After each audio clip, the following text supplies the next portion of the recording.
What's up, everyone? Today we're diving into one of the most explosive media confrontations in recent sports history, and let me tell you, this one hits different. We're talking about the moment Jayson Tatum completely dismantled Harvey Levin on live television after TMZ tried to intimidate him with threats of secret footage. This wasn't your typical celebrity gossip drama.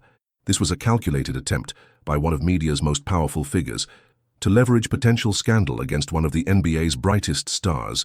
And what happened next will shock you. Harvey Levin, the man who's built an empire on exposing celebrities at their most vulnerable moments, thought he could pressure Tatum into compliance by dangling mysterious footage over his head. What Levin didn't expect was for Tatum to fire back with the precision of a sniper and the composure of a champion. The entire exchange started during a routine TMZ live segment, but quickly escalated into something that had the entire sports world talking. Levin, with his typical smugness, issued what can only be described as a veiled threat, suggesting TMZ had explosive footage that could damage Tatum's reputation. Before we break this down, I need to know where you stand on this. Do you think media outlets like TMZ have the right to use threats and leverage to get stories, or should athletes be able to push back without being intimidated? Drop your thoughts in the comments, because this debate is about more than just sports. What makes this situation so compelling is how it represents a broader shift in power dynamics between athletes and entertainment media. For years, TMZ has operated with impunity, using their platform to extract information and compliance through intimidation. But Tatum's response might have just changed the game entirely. Buckle up, because we're about to witness a masterclass in how to handle media bullies while maintaining your dignity and coming out on top. Harvey Levin's calculated threat on live TV. To understand the magnitude of what went down, we need to examine exactly how Harvey Levin delivered his threat and why it was so calculated. This happened during TMZ Live's afternoon segment, where Levin was discussing various celebrity stories with his usual panel of gossip merchants. The conversation had been flowing through typical TMZ fare: relationship drama, red carpet mishaps, the usual entertainment fodder. Then, almost casually, Levin shifted the discussion to NBA players and their off-court activities. It seemed innocent enough until he zeroed in on Jayson Tatum. "You know, we've been covering a lot of NBA stories lately," Levin began with that trademark smirk that anyone who watches TMZ knows all too well. "And there are some players who think they can control their narrative, manage their image perfectly. But sometimes, reality has a way of catching up." The panel members exchanged knowing glances. This was clearly a setup, and they all knew where it was heading. Levin continued, his voice taking on that threatening undertone he reserves for his biggest targets. Jayson Tatum, for instance. Great player, squeaky clean image, Boston's golden boy. But we have some footage that might surprise people. Hold up right there. This is where you can see Levin's manipulation tactics in full display. He's not making direct accusations, but he's planting seeds of doubt. Have you ever seen someone use this kind of psychological pressure? What do you think was really going through Levin's mind here? But Levin wasn't done. He leaned forward, looking directly into the camera with the kind of intensity that's made him millions. "Now, we haven't decided what to do with this footage yet. Sometimes these things work themselves out, you know. Players realize it's better to be cooperative, to be accessible to the media that covers them." The threat was crystal clear to anyone paying attention. Levin was essentially saying, "Play ball with us, or we'll release whatever we have." It was classic TMZ intimidation tactics, the same playbook they've used against countless celebrities over the years. One of the panel members tried to ask for specifics about the footage, but Levin waved them off. "We'll see how things develop. Sometimes the threat of exposure is more powerful than the exposure itself. Smart people understand that dynamic." The segment continued for a few more minutes, but the damage was done. Levin had publicly put Tatum on notice, letting him know that TMZ had something on him and expected compliance in return for their silence. It was a power play designed to intimidate, and in Levin's experience it usually worked. What Harvey Levin didn't anticipate was that he had just poked the wrong bear. Tatum's devastating live response. What happened next will go down as one of the most calculated and devastating responses in sports media history. Just 48 hours after Levin's veiled threat, Jayson Tatum appeared on ESPN's The Jump for what was supposed to be a routine interview about the upcoming season. But Tatum had other plans. When host Rachel Nichols asked him about dealing with media attention as a young star, Tatum's response immediately signaled that this wasn't going to be a typical softball interview. His demeanor was different, focused, determined, like he had something important to say. "You know, Rachel, most media coverage has been fair and professional," Tatum began, his voice measured but carrying an edge that made everyone lean in. "But there are some outlets that operate differently. They use intimidation tactics, threats. trying to leverage athletes into compliance. Nichols, sensing something brewing, asked if he was referring to anything specific. That's when Tatum dropped the hammer. Harvey Levin and TMZ recently made some interesting comments about having footage of me. Well, I want to address that directly. The studio fell silent. This wasn't just an athlete pushing back against criticism. This was a direct confrontation with one of media's most powerful figures. Tatum continued with surgical precision. I don't play by those rules. If you think you can scare me with old tapes, bring them. I trust results, not rumors. This is where I got chills watching it live. You could feel the power shift happening in real time. Tatum wasn't just defending himself, he was taking control of the entire narrative. Have you ever seen someone flip a power dynamic this completely? Let me know in the comments. But Tatum was just getting started. Looking directly into the camera, he delivered what would become the quote of the year. Harvey, if you have something to show, show it. If you don't, stop playing games. I'm not some young kid you can intimidate with vague threats. The controlled intensity in his voice was remarkable. This wasn't an emotional outburst. This was a veteran responding to a bully with the confidence that comes from knowing you have nothing to hide. I've worked too hard to build my reputation to let it be held hostage by gossip merchants who profit off manufactured drama. Rachel Nichols tried to steer the conversation back to basketball, but Tatum had one more shot to fire. The difference between champions and everyone else is that champions don't let fear dictate their actions. And I'm not about to start now.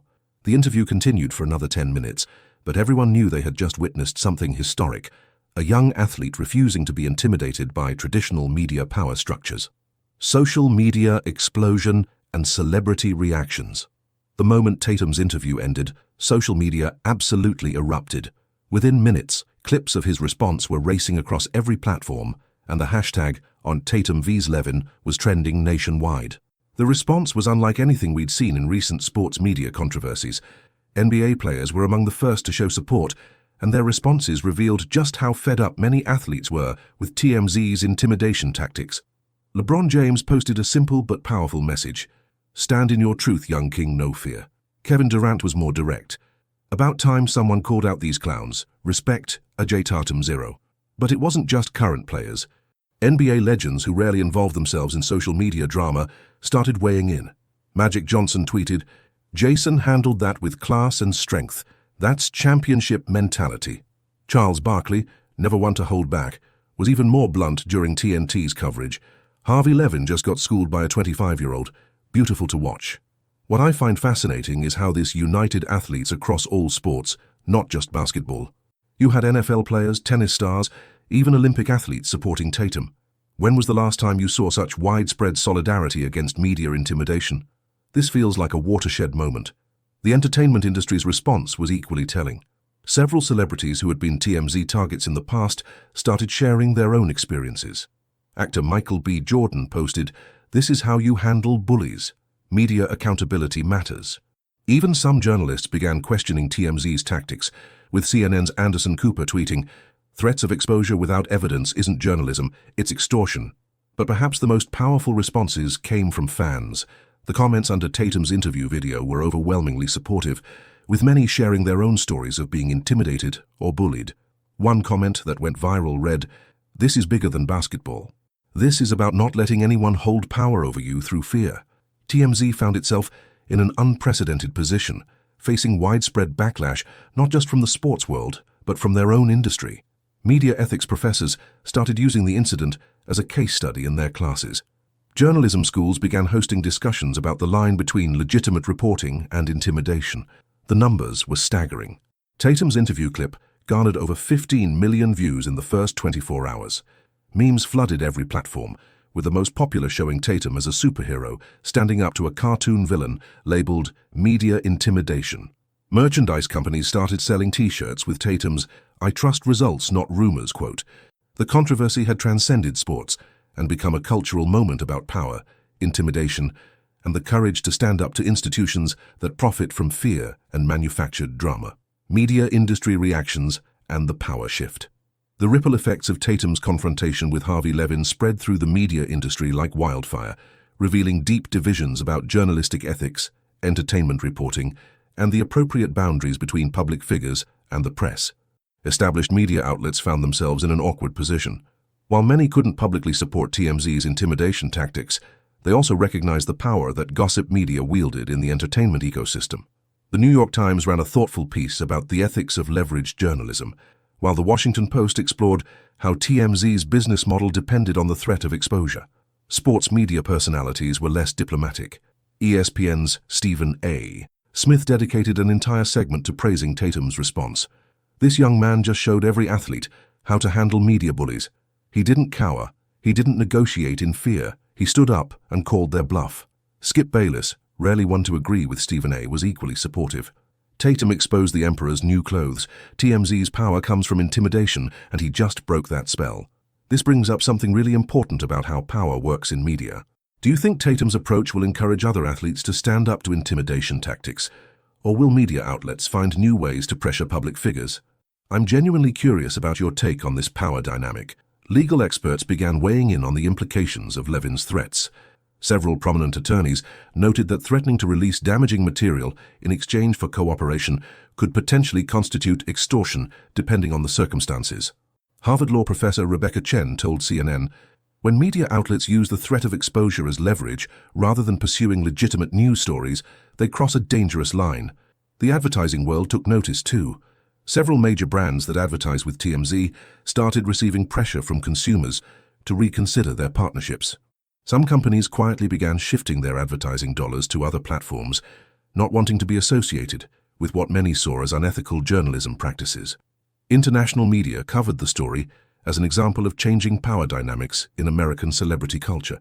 The BBC framed it as a young athlete refusing to accept traditional media hierarchies, while Germany's Der Spiegel called it the democratization of media power through social platforms. Perhaps most significantly, other entertainment outlets began distancing themselves from TMZ's tactics, with several publications issuing new editorial guidelines about the use of threats and leverage in reporting. The aftermath and long-term implications. In the weeks following the confrontation, the lasting impact of Tatum's stand against Harvey Levin became increasingly clear. This wasn't just a momentary victory. It was a fundamental shift in how athletes and celebrities could respond to media intimidation. Harvey Levin and TMZ, for the first time in their history, found themselves on the defensive. Levin's usual confident demeanor seemed shaken during subsequent TMZ live broadcasts. When pressed by his own staff about the supposed Tatum footage, he became evasive, eventually claiming the material was not newsworthy, a stark contrast to his initial threats. The incident sparked a broader conversation about media accountability. Several journalism schools announced new courses focused on ethical entertainment reporting. The Society of Professional Journalists issued a statement clarifying that threats of exposure without legitimate news value could violate professional standards. For Tatum personally, the confrontation elevated his status beyond basketball. Endorsement deals increased significantly, with brands appreciating his courage and authenticity. Nike featured him in a campaign about standing your ground, while other sponsors praised his leadership qualities. Looking ahead, do you think this moment will be remembered as a turning point in athlete-media relations? Will we see more public figures refusing to be intimidated, or will media outlets find new ways to maintain their leverage? This could really change the game. The NBA Players Association used the incident to push for stronger protections against media harassment in their next collective bargaining agreement. Other sports leagues began examining their own policies regarding player-media interactions and the use of intimidation tactics. Perhaps most importantly, Tatum's response inspired a new generation of athletes to speak up. Young players across all sports began citing his example when dealing with aggressive media tactics. The phrase "I trust results, not rumors" became a rallying cry for anyone facing unfair media pressure. The long-term implications extend beyond sports. Legal scholars suggest this case could influence future legislation about media ethics and the use of threats in journalism. Some states have begun exploring media intimidation statutes that would specifically address the tactics TMZ employed. What's certain is that Tatum's refusal to be intimidated marked a new era where public figures feel empowered to push back against unethical media practices, fundamentally altering the balance of power between celebrities and the outlets that cover them. And there you have it, one of the most significant media confrontations in recent memory. What started as Harvey Levin's attempt to intimidate Jayson Tatum turned into a masterclass in how to handle media bullies with grace, strength, and unwavering dignity. Tatum didn't just defend himself. He struck a blow for every public figure who's ever been threatened, intimidated, or leveraged by media outlets, more interested in power than journalism. His response, "I trust results, not rumors," will be remembered as the moment an athlete refused to play by the old rules. This confrontation exposed the ugly reality of how some media outlets operate, using threats and intimidation to extract compliance rather than pursuing legitimate journalism.